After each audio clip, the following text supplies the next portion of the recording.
सभी को राम राम। जय श्री महाकाल। तो शुरू करते हैं इस ब्यूटीफुल इवनिंग को एक ब्यूटीफुल मंत्र के साथ। ओम भूर्भुवः स्वः तत्सवितुर्वरेण्यं भर्गो देवस्य धीमहि धियो यो न प्रचोदयात्। तो आज की ये ब्यूटीफुल इवनिंग है विशाल सचदेव जी के साथ, जो कि women empowerment and economic developments की 51 को ऑथर्स की बुक है, जिसमें से एक को ऑथर है हमारे। और ये है association with Ankakshar miracles, which is the institute of occult sciences, spiritual activities and research, जिसका मेन मिशन, मेन मोटिव है न्यू कमर्स को प्लेटफॉर्म देना। और आइए जानते हैं विशाल जी से कुछ उनके बारे में। और ये बात है रेनू मंगतानी की विशाल सचदेव जी के साथ, जो कि हैं एक certified digital banker by profession रह चुकी हैं। She is turned out to an renowned internationally author and an youth icon by the governor of Maharashtra. तो आइए जानते हैं विशाल जी के बारे में, जो कि एक टैरो कार्ड रीडर हैं, न्यूमरोलॉजिस्ट हैं, वेलनेस कोच हैं, और भी बहुत कुछ। तो सुनते हैं विशाल जी से। Over to you Vishal sir. Thank you so much हेनो जी, मुझे बुलाने का शुक्रिया। और मुझे बड़ा अच्छा लग रहा है कि मैं आज की शाम आपके साथ इस बारे में वार्तालाप कर रहा हूँ। हाँ, और no doubt it was a privilege to be a part of this initiative. मैं थोड़ा बहुत अपने बारे में कहता हूँ। मैं बेंगलुरु में रहता हूँ और पिछले 22 साल मैंने एचआर आईटी इंडस्ट्री में बिताए हैं। और जब कोरोना आया तो नो डाउट काफी लोगों की लाइफ चेंज हुई, मेरी भी चेंज हुई, कुछ नई चीजें दिमाग में उपज आई। और उस टाइम से मेरा इंटरेस्ट ऑकल्ट साइंस में काफी हद तक बढ़ा। मैं ऑल्सो योगा ट्रेनर भी हूँ, योगा सिखाता हूँ। और ऑकल्ट में मैंने पिछले 3 साल से न्यूमरोलॉजी, टैरो रीडिंग और वास्तु सीख रहा हूँ और प्रैक्टिस भी कर रहा हूँ। और आजकल यही है कि आप अगर देखें यूट्यूब में तो कितने ही सारे पॉडकास्ट न्यूमरोलॉजी पे आ रहे हैं और काफी इंटरेस्टिंग और काफी पॉपुलर हो गया है ये टॉपिक। तो मुझे बड़ा अच्छा लग रहा है कि ये जो फील्ड मैंने चुनी है, और नो डाउट 51 ऑथर्स के साथ इस वुमेन एम्पावरमेंट के बारे में लिखने का मुझे जो मौका मिला, I am very thankful to you. और मुझे बड़ा अच्छा लगा। That's so amazing so. और वुमेन एम्पावरमेंट और इकोनॉमिक डेवलपमेंट्स, ये बुक जो है वर्ल्ड वाइड अवेलेबल है, जिस पे 16% का अमेजोन पे अभी डिस्काउंट भी चल रहा है। तो आप ज़रूर परचेस करिए और अपने व्यूज शेयर करिए। और जैसे कि आपने बताया कि आप अप्रॉक्स 20+ ईयर्स एचआर इंडस्ट्री में रह चुके हैं, and then you are suddenly turn to the occult field. तो ये कैसा रहा जर्नी? मतलब वाज इट प्लान्ड और how it happened turning into the occult field? जी, तो ऐसा है कि मेरे को एस्ट्रोलॉजी में काफी इंटरेस्ट था। जब भी मेरे पिताजी पंडित के पास ले जाते या किसी ले जाते, बड़ा मुझे उत्सुकता होती कि कैसे काम करता है ये, कौन कैसा भविष्य बोल सकता है। तो मुझे एस्ट्रोलॉजी में काफी इंटरेस्ट रहा था। पर मुझे ये भी मालूम मालूम पड़ा कि एस्ट्रोलॉजी काफी मुश्किल है और काफी कॉम्प्लिकेटेड और कॉम्प्लेक्स है। तो जब मैंने इसके बारे में बुकें पढ़ी तो मुझे लगा नहीं यार, ये मैं इस खेत की मुझे नहीं हूँ, मुझसे ये नहीं होगा। तो फिर मैंने देखा कि न्यूमरोलॉजी थोड़ा करीब है और उसको ग्रास्प करना थोड़ा आसान होगा। और उसके बाद मेरे एक टीचर मिले मुझे, जिसने कि मुझे ऐसे फोन किया और मुझे अपने फोन नंबर के थ्रू चीजें बताई कि भाई तुम्हारे फोन नंबर में ये है, तुम्हारे जिंदगी में। तो मैं काफी हैरान हो गया, आश्चर्यचकित हो गया कि क्या कोई फोन नंबर से बता सकता है किसी के बारे में। तो वहां से मेरी जर्नी शुरू हुई। वही कोरोना का टाइम था, फ्री टाइम था हमारे पास, और हमने सोचा कि चलो ठीक, कुछ नया सीखते हैं लाइफ में, कुछ नया करते हैं लाइफ में।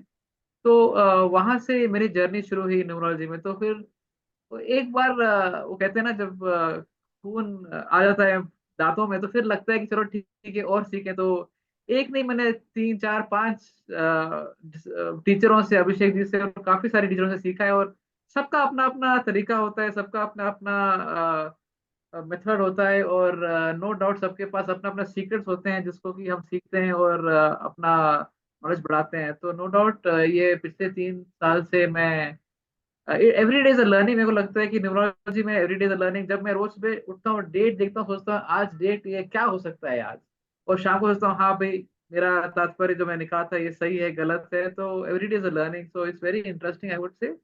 टैरो रीडिंग मैं मेरा डेट ऑफ बर्थ 29 है, उससे 2 निकलता है, तो इंट्यूशन काफी स्ट्रांग है। तो इसलिए टैरो रीडिंग भी मैं सीखी और उसमें भी मैं प्रैक्टिस करता हूँ। काफी लोगों को काफी अच्छा लगा और काफी मेरे रेगुलर क्लाइंट जो है वो टैरो रीडिंग के लिए मेरे पास आते रहते हैं। और बाकी क्योंकि मैंने देखा कि हमारे रेमेडीज पूरे कंप्लीट नहीं होते बिना वास्तु के, तो इसलिए वास्तु में भी मैंने काफी कुछ सीखा है, सर्टिफाइड भी हूँ मैं, और वो भी प्रैक्टिस कर रहा हूँ डे टू डे। तो बस ऐसे ही मेरी जर्नी चली है। और पिछले 1 साल पहले मतलब मैं काफी कॉर्पोरेट लाइफ से बोर हो गया, और मैं सोचा कि मुझे ये फुल टाइम करना है, मुझे मजा आ रहा है इन चीजों में। तो फिर इसीलिए अपनी वेबसाइट बनाई, ड्राइंग डिजाइन के नाम से मेरी एक वेबसाइट भी है, और इंस्टा पर भी हूँ मैं। तो मैं ऐसे प्रैक्टिस कर रहा हूँ। That's so amazing Vishal sir, आप काफ़ी कुछ कर रहे हैं। और एक बात, एचआर थे आप तो, मतलब एक आपके साथ शेयर करूँगी ऐसे, मतलब एचआर जो हम इंटरव्यूज़ देने जाते थे तो ऐसा लगता था क्या पूछेंगे एचआर, आज का क्वेश्चन क्या होगा, ये प्रिपेयर करके जाओ, वो प्रिपेयर करके जाओ, डर लगता था कैसे रहना है, क्या होगा, कौन सा क्वेश्चन होगा, एचआर किस बेस पे सिलेक्ट करेगा।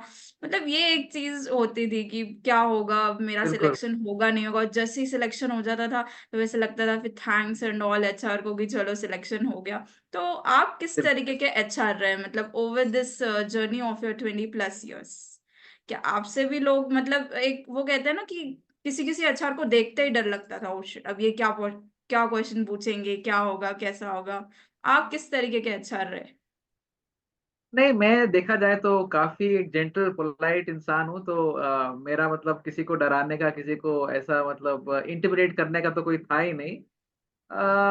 ये बात जरूर है कि being a HR, being in recruitment, we are the gatekeeper of the company, we are also the ambassador of the company. तो जो पहला व्यक्ति होता है जिस कंपनी के साथ संपर्क बनता है वो रिक्रूटर ही होता है। और मैं मतलब रिक्रूटर से ही शुरू किया मेरा जर्नी। और नो डाउट कैंडिडेट्स का इंटरव्यू कराना, उनको सारे इंटरव्यूज क्लियर करा के ऑफर दिलाना, पूरा जो काम था वो या तो मैं करता था या मेरी टीम करती थी। नो डाउट मेरे को काफी एक्सपीरियंस मिला। पर ये एक मिथ बना हुआ है मार्केट में कि एचआर ऐसा है वैसा है। कुछ लोग होंगे जो ऐसा करते होंगे, बट मेरे को नहीं लगता। मैं इससे ये सोचता हूँ कि क्या ये जो कैंडिडेट मेरे पास आया है, क्या इसमें वो क्षमता है कि हमारी कंपनी को आगे बढ़ा सके, क्या उसके पास वो सब स्किल्स है जो हम देख रहे हैं। अगर तो वो स्किल्स हैं, उसमें क्षमता है और एप्टीट्यूड है, तो फिर उसको हम कैसे अपनी कंपनी में खींचा जाए, अपनी कंपनी में उसको भर्ती किया जाए और उसे काम निकाला जाए। बस मेरा ये तात्पर्य था, बट और मैं ये चाहता एग्जैक्टली था कि मैं बहुत ही यही। रिस्पॉन्सिबिलिटी का काम होता है, बिकॉज फिर एचआर जिस सिलेक्ट करता है एम्प्लॉय आगे कैसे काम कर रहा है, कितने इयर्स के लिए वो टिकता है, तो वो वही सारी चीजें होती हैं। सो यस, और आगे जानेंगे हम। आप हमने आपका आर्टिकल पढ़ा जो कि आपने वहां पे बताया है कि क्या आज भी गर्ल्स को बॉयज से डिस्क्रिमिनेट किया जाता है, एक गर्ल चाइल्ड को प्रेफर किया जाता है over the boy.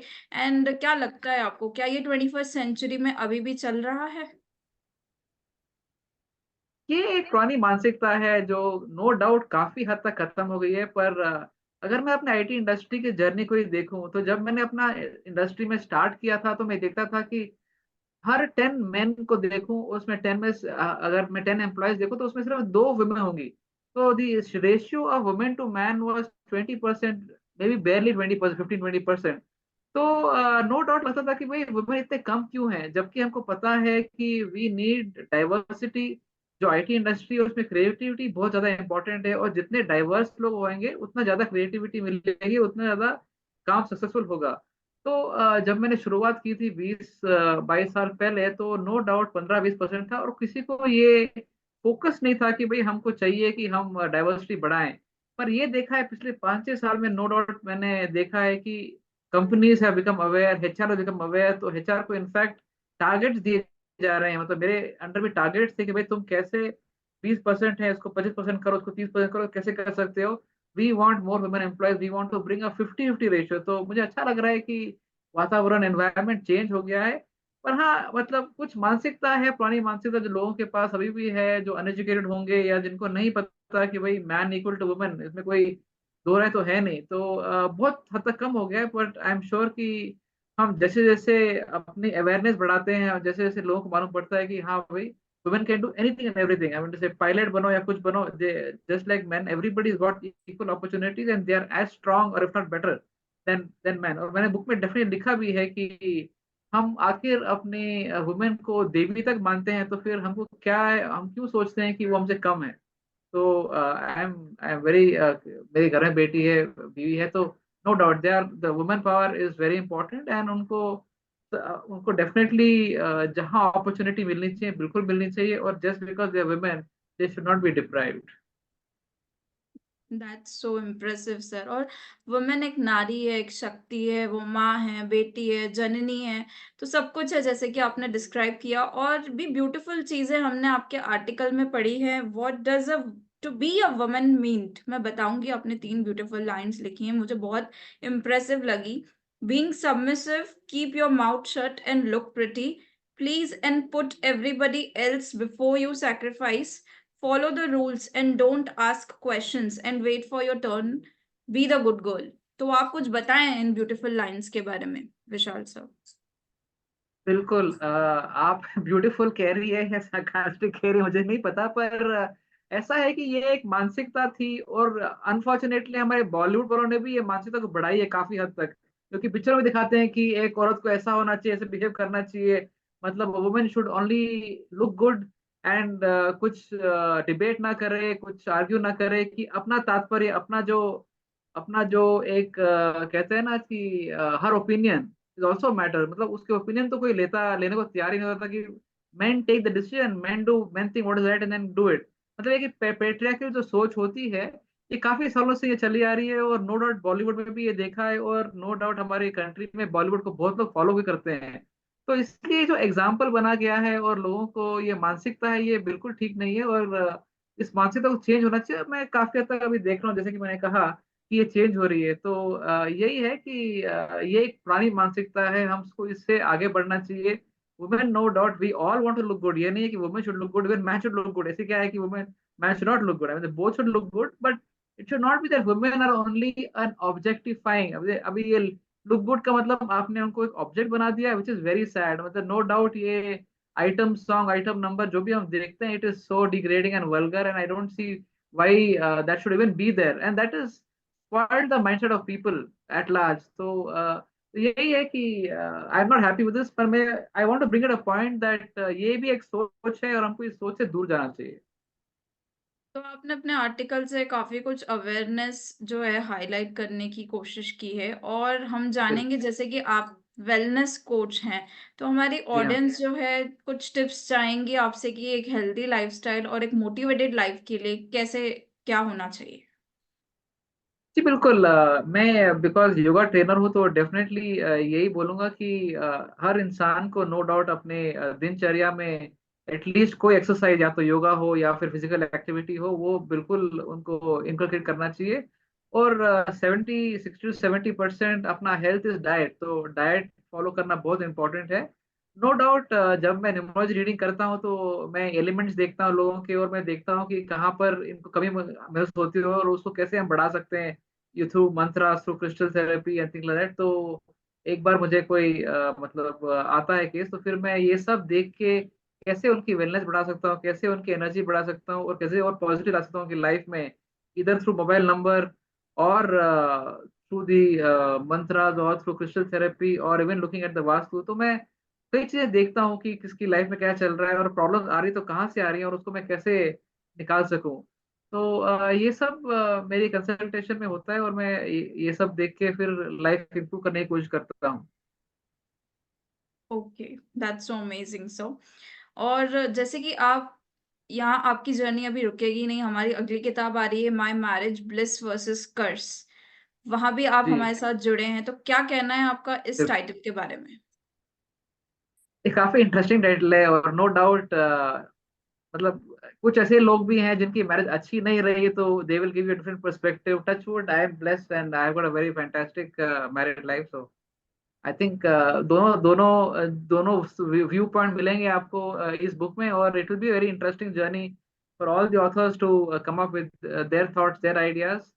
And I think it's an amazing topic to be write, क्योंकि आई थिंक बहुत कम इस विषय पे बात की होगी, या बुकें होंगी जो जो आपको दोनों पॉइंट ऑफ व्यू एक ही बुक में मिलेगी, वो भी 108 ऑथर्स। मतलब इतने सारे ऑथर एक साथ अगर जुड़ के अगर काम करेंगे, तो I am sure it's going to be a beautiful piece of work. So I am looking forward to it really. Thank you sir. And women empowerment में 51 को ऑथर्स थे, और जैसे कि सर ने बताया कि 108 को ऑथर्स रहेंगे माय मैरिज में। और माय मैरिज की रजिस्ट्रेशन सिंगल रजिस्ट्रेशन नहीं है, वहां पे आपको एक और किताब है जिसकी एंट्री जो है वो टोटली फ्री होगी आपके लिए, क्योंकि अंकाक्षर मिरेकल्स का मोटिव ही ये है कि हम न्यू कमर्स को आगे ले आए। तो आप देखिए कि 108 यानी 756 ओपिनियंस आपको एक ही किताब में मिलेंगे। तो आइए जानते हैं कि सर की क्या फीलिंग है सर्टिफाइड पब्लिश्ड को ऑथर होने के बाद वुमेन एम्पावरमेंट की किताब के थ्रू। सर आप अपना बुक सर्टिफिकेट दिखाइए और बताइए कि क्या फीलिंग रही जब आपको ये किताब मिली थी। जी जरूर। ये मेरा सर्टिफिकेट दिख रहा है और ये है किताब। Okay sir, what was your feeling sir when you receive the book in hand? मुझे बहुत अच्छा लगा कि मैंने मतलब कुछ क्रिएट किया है अपने आप।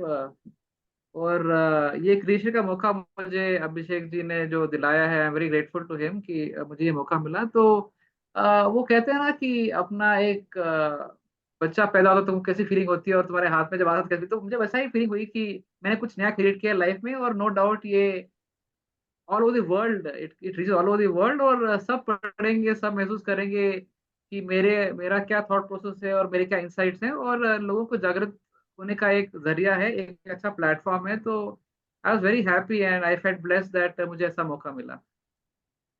That's so amazing sir. और आज से 5 साल बाद where do we see you sir, Vishal sir? तो मेरी जर्नी तभी शुरू हुई है। So I want to ensure that कुछ, आई डोंट हैव टारगेट कि मैंने ये कुछ टारगेट रखा है, पर ये एक जर्नी है। देखते हैं भगवान कहाँ ले जाता है हमारे को ये ऑकल्ट के फील्ड के अंदर और राइटिंग के फील्ड के अंदर। अभी ये तो पहली बुक है, तो आई एम श्योर दैट आगे और क्या होता है। One day let's you see will परमात्मा ने क्या लिखा है definitely हमारी write लाइफ में। your own book. One day you will definitely write your own book. आपने स्टार्ट तो कर ही चलो दिया, इट्स ये, a baby step. One day you will definitely right. और थैंक हमारी यू ये सो बुक मच। ये women empowerment and economic developments Amazon, Flipkart सभी जगह वर्ल्ड वाइड अवेलेबल है। अमेजोन पे अभी स्पेशल डिस्काउंट चल रहा है 16% का। तो सर आप रीडर्स को क्या एडवाइस देना चाहेंगे इस किताब के लिए? please go and buy the book. It's a very interesting read, and you'll definitely get a lot of insights, positive and negative, both insights on women's empowerment. So you will also be enlightened about what's happening in the world, and also it will guide you as to how to treat women. So please go and buy it. Thank you so much, Vishal sir. You came and you gave your valuable time to us. ये थी हमारी बात विशाल जी के साथ, रेनू मंगतानी की बात विशाल जी के साथ। तब तक के लिए जुड़े Thank you रहिए, so बने रहिए अंकाक्षर मेरेकल्स के साथ। हम जल्द ही मिलेंगे अगले को ऑथर के साथ। Thank you sir. much. Thank you. Bye bye. Bye.